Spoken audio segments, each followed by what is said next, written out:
ಒಬ್ಬ ಇಷ್ಟು ರುಚಿನ ಈ ರೈಸ್ ನಿಜವಾಗ್ಲೂ ಇಷ್ಟು ಚೆನ್ನಾಗಿ ಬರುತ್ತೆ ಅಂತ ಅಂದ್ಕೊಂಡೇ ಇರಲಿಲ್ಲ.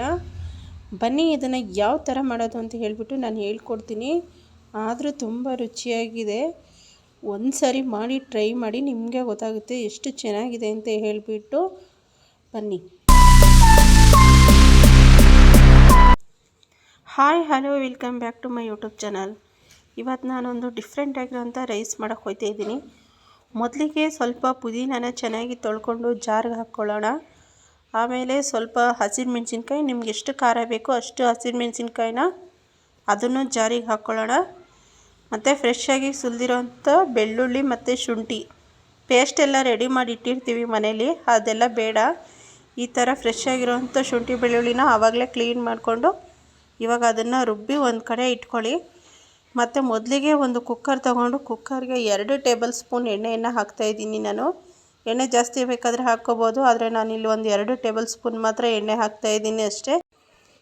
ಎಣ್ಣೆ ಚೆನ್ನಾಗಿ ಬಿಸಿಯಾಗಿದೆಯಾ ನೋಡ್ಕೋಬೇಕು. ಹಾಕಿದ ನಂತರ ಇದಕ್ಕೆ ಚಕ್ಕೆ ಲವಂಗ ಒಗ್ಗರಣೆ ಹಾಕ್ತಾಯಿದ್ದೀನಿ.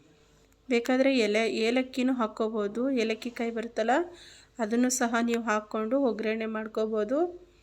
ನಾನು ಇದನ್ನು ಇಷ್ಟು ಮಾತ್ರ ಹಾಕ್ತಾಯಿದ್ದೀನಿ. ಇವಾಗ ನೋಡಿ, ಅದು ಕ್ಲೀನಾಗಿ ಎಣ್ಣೆ ಕಾದಿದೆಯಲ್ವ, ಅದಕ್ಕೋಸ್ಕರ ಅದು ಎಣ್ಣೆ ಕಾದಿರೋದ್ರಿಂದ ಬೇಗನೆ ಫ್ರೈ ಆಗಿಬಿಡ್ತು. ನೆಕ್ಸ್ಟು ಇದಕ್ಕೆ ನಾನು ಈರುಳ್ಳಿ ಕಟ್ ಮಾಡಿ ಇಟ್ಕೊಂಡಿದ್ದೆ, ಉದ್ದಕ್ಕೆ ಈರುಳ್ಳಿನೂ ಸಹ ಹಾಕ್ತಾಯಿದ್ದೀನಿ. ಸಣ್ಣಗೆ ಬೇಕಾದರೆ ಸಣ್ಣಗೆ ಕಟ್ ಮಾಡಿ ಇಟ್ಕೊಳ್ಳಿ, ಆದರೆ ನಾನಿಲ್ಲಿ ಉದ್ದಕ್ಕೆ ಕಟ್ ಮಾಡಿದ್ರಿಂದ ಹಾಕಿ ನೀಟಾಗಿ ಈರುಳ್ಳಿ ಫ್ರೈ ಮಾಡ್ಕೋಬೇಕು. ಸ್ವಲ್ಪ ಟೈಮ್ ಅಂದರೆ ಒಂದು ಸ್ವಲ್ಪ ಅದು ಮೆತ್ತಗಾಗಬೇಕು ಈರುಳ್ಳಿ, ಅಲ್ಲಿವರೆಗೂ ಅದನ್ನು ನೀಟಾಗಿ ಫ್ರೈ ಮಾಡ್ಕೋಬೇಕು. ಇದು ಫ್ರೈ ಮಾಡ್ಕೊಂಡು ಆದ ನಂತರ ಇದಕ್ಕೆ ನಾನು ಏನು ಮಸಾಲೆ ರುಬ್ಬಿ ಇಟ್ಟಿದ್ದೀನಲ್ಲ ಆ ಮಸಾಲೆನೂ ಸಹ ಇಲ್ಲಿ ಹಾಕ್ಕೋಬೇಕು. ನೋಡಿ, ನಾನು ಮಸಾಲೆನೂ ಸಹ ಇಲ್ಲಿ ಹಾಕ್ಕೋತಾ ಇದ್ದೀನಿ. ಮಸಾಲೆ ಹಾಕಿದ ನಂತರ ಇದಕ್ಕೆ ನಾನು ಟೊಮೊಟೊ ಅಂದರೆ ಒಂದು ಮೀಡಿಯಮ್ ಸೈಜು ಒಂದು 2 ಟೊಮೊಟೊನ ನಾನು ಕಟ್ ಮಾಡಿಟ್ಟಿದ್ದೆ ತೊಳೆದ್ಬಿಟ್ಟು. ಆ ಟೊಮೊಟೊನೂ ಸಹ ನಾನಿಲ್ಲಿ ಹಾಕ್ತಾಯಿದ್ದೀನಿ. ಹಾಕ್ಕೋತಾ ಇದ್ದೀನಿ. ಟೊಮೊಟೊ ಮತ್ತು ಈ ಖಾರ ಹಾಕಿದ ಮೇಲೆ ಇದು ನೀಟಾಗಿ ಅಂದರೆ ಈ ಎಣ್ಣೆ ಏನು ಹಾಕಿದ್ದೀವಲ್ಲ ಆ ಎಣ್ಣೆಲೇ ಅದು ಚೆನ್ನಾಗಿ ಬೇಯಬೇಕು. ಅಲ್ಲಿವರೆಗೂ ಅದು ಫ್ರೈ ಆಗೋದಕ್ಕೆ ಬಿಡಬೇಕು. ಒಂದು ಸ್ವಲ್ಪನೂ ನಾವೇನು ನೀರು ಹಾಕೋ ಹಾಗೆ ಇಲ್ಲ ಇದಕ್ಕೆ. ಅದನ್ನು ಹಾಕಿದ ನಂತರ ಇದಕ್ಕೆ ಸ್ವಲ್ಪ ಅರಿಶಿಣ ಪುಡಿ, ಒಂದು ಸ್ವಲ್ಪ ರುಚಿಗೆ ತಕ್ಕಷ್ಟು ಉಪ್ಪು, ಎಷ್ಟು ಬೇಕೋ ಅಷ್ಟು ಉಪ್ಪನ್ನು ಸಹ ಹಾಕ್ಕೋಬೇಕು. ನಾನಿಲ್ಲಿ ಎಲ್ಲನೂ ಹಾಕಿಬಿಟ್ಟು ಬಿಟ್ಟಿದ್ದೀನಿ. ಇವಾಗ ನೋಡಿ, ಇದು ಒಂದು ಮೀಡಿಯಮ್ ಅಂದರೆ ಒಂದು ಕುದಿ ಬರ್ತಾ ಇದೆ. ಈ ಕುದಿ ಬಂದಾಗ ಇವೆರಡನ್ನೂ ಹಾಕಿಬಿಟ್ಟು ಚೆನ್ನಾಗಿ ಇದನ್ನು ಸ್ವಲ್ಪ ಚಮಚದಲ್ಲಿ ಮಿಕ್ಸ್ ಮಾಡಿಬಿಟ್ಟು ಕುದಿಯೋಕ್ಕೆ ಬಿಡಿ. ಆದರೆ ಇನ್ನೊಂದು ಸರಿ ಹೇಳ್ತಾಯಿದ್ದೀನಿ ನಾನು, ಇದಕ್ಕೆ ಒಂದು ಸ್ವಲ್ಪನೂ ಸಹ ಇವಾಗ ನೀರು ಹಾಕಬಾರ್ದು. ಯಾಕಂದರೆ ಇದು ಪುದೀನ ಮತ್ತು ಇದೇನು ರುಬ್ಕೊಂಡಿದೆಯೋ ಅದರಲ್ಲೇ ನೀರು ಬಿಟ್ಕೊಂಡಿರುತ್ತೆ. ಆ ನೀರೆಲ್ಲ ಕರಗಬೇಕು. ಅಲ್ಲಿವರೆಗೂ ಇದಕ್ಕೆ ನಾನೇನು ಮಾಡ್ತೀನಿ, ಒಂದು ಪ್ಲೇಟನ್ನು ಮುಚ್ಚಿಬಿಡ್ತೀನಿ. ಪ್ಲೇಟು ಮುಚ್ಚಿಬಿಟ್ರೆ ಇದೇನಾಗುತ್ತೆ, ಎಲ್ಲ ಒಂದು ಸ್ವಲ್ಪ ಗ್ರೇವಿ ಥರ ಆಗುತ್ತೆ, ಗಟ್ಟಿ ಗ್ರೇವಿ ಥರ ಆಗುತ್ತೆ. ಮತ್ತು ನಾನು ಸ್ವಲ್ಪ ಒಂದು ಅರ್ಧ kg ಅಕ್ಕಿನ ತೊಳೆದು ಒಂದು ಕಡೆ ನೆನೆಸಿಟ್ಟಿದ್ದೀನಿ. ಫಸ್ಟೇ ಅಕ್ಕಿನ ತೊಳೆದು ನೆನೆಸಿಡಬೇಕು ಈ ಥರ ಎಲ್ಲ ಮಾಡೋ ಹಾಗಿದ್ರೆ. ಆವಾಗ ಅನ್ನ ಒಂಥರ ಸಾಫ್ಟ್ ಆಗುತ್ತೆ.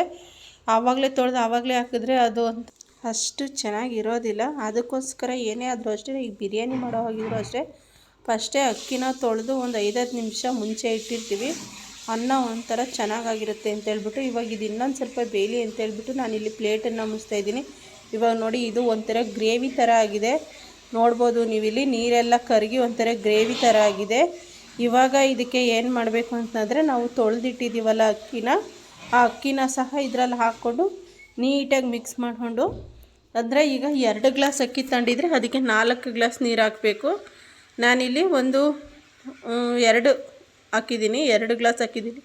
ಯಾಕಂದರೆ ನಾನು ಅದು ಅಕ್ಕಿ 1 ಮಿಳ್ಳೆ ತಗೊಂಡಿರೋದು, ಚಿಕ್ಕ ಮಿಳ್ಳೆಯಲ್ಲಿ. ಅಂದರೆ ಅರ್ಧ kgನೂ ಇಲ್ಲ, ಅದು ಸ್ವಲ್ಪ ಕಮ್ಮಿನೇ ಇದೆ ಹೇಳ್ಬೇಕಂದ್ರೆ.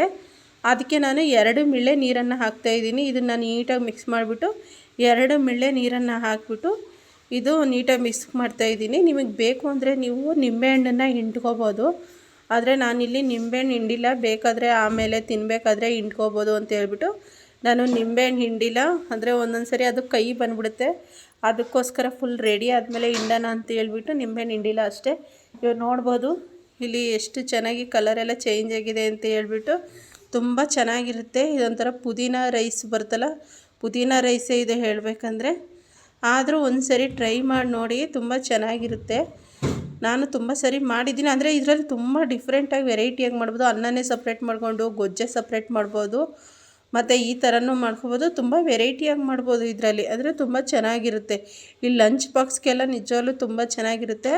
ಇವಾಗ ನಾನು ಇದಕ್ಕೆ ಮುಚ್ಚಳ ಹಾಕಿ ಬಿಡ್ತಾಯಿದ್ದೀನಿ, ಕುಕ್ಕರ್ ಮುಚ್ಚಳ. ನಾನು ಮೊನ್ನೆ ತೊಗೊಂಡಿದ್ನಲ್ಲ ಅದೇ ಕುಕ್ಕರ್ ಇದು. ಇದೇ ಫಸ್ಟ್ ಮಾಡ್ತಾ ಇರೋದು ಇದರಲ್ಲಿ. ಹಾಗಾಗಿ ನೋಡಿ ಮುಚ್ಚಳ ಹಾಕ್ಬಿಟ್ಟಿದ್ದೀನಿ. 2 ವಿಸಲ್ಗೆ ಆಫ್ ಮಾಡಿದ್ದೀನಿ ನಾನು ಇದನ್ನು. 2 ವಿಸಲ್ ಬಂದಮೇಲೆ ಆಫ್ ಮಾಡಿದೆ. ಇವಾಗ ನೋಡ್ಬೋದು ನಾನಿಲ್ಲಿ ಮುಚ್ಚಳ ತೆಗಿತಾ ಇದ್ದೀನಿ, ಎಷ್ಟು ಕಲರ್ಫುಲ್ಲಾಗಿ ಚೆನ್ನಾಗಿ ಬಂದಿದೆ ಅಂತ ಹೇಳ್ಬಿಟ್ಟು. ಇದನ್ನು ಒಂದು ಸಣ್ಣ ಬಟ್ಲಿಗೆ ಹಾಕಿದ್ದೀನಿ ನಾನು ಇವಾಗ. ನೋಡಿ ಎಷ್ಟು ಚೆನ್ನಾಗಿ ಕಲರೆಲ್ಲ ಕಾಣಿಸ್ತಾ ಇದೆ ಅಂತ ಹೇಳ್ಬಿಟ್ಟು. ಮತ್ತು ಯಾರಾದರೂ ನನ್ನ ಚಾನಲ್ನ ಫಸ್ಟ್ ಟೈಮ್ ನೋಡ್ತಾ ಇದ್ದರೆ ಪ್ಲೀಸ್ ನನ್ನ ಚಾನಲ್ ಸಬ್ಸ್ಕ್ರೈಬ್ ಮಾಡಿಕೊಂಡು ನನಗೆ ಸಪೋರ್ಟ್ ಮಾಡಿ ಫ್ರೆಂಡ್ಸ್. ನಿಮ್ಮ ಸಪೋರ್ಟ್ ನನಗೆ ಬೇಕು. ಥ್ಯಾಂಕ್ ಯು ಸೋ ಮಚ್ ನನ್ನ ವೀಡಿಯೋ ನೋಡಿದ್ದಕ್ಕೆ ಇಷ್ಟೊತ್ತವರೆಗೂ. Thank you.